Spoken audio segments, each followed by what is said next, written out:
মূলত আগামী 8ই আগস্ট যে আমাদের পঞ্চায়েত নির্বাচন, এই পঞ্চায়েত নির্বাচনকে সামনে রেখে আমি 3টি জেলাতে সফর করার একটা উদ্দেশ্য নিয়ে আজকে বেরিয়েছি।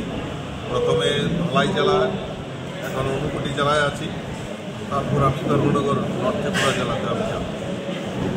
ঊনকোটি জেলার মোটামুটি পাপিয়াছড়া এবং আজকে এখন কৈলাসহরে আমরা সভা করছি। আমাদের যারা প্রার্থী, আমাদের যারা পুলিং এজেন্ট, আমাদের যারা কার্যকর্তা, তাদের নিয়ে আমি বৈঠক করছি।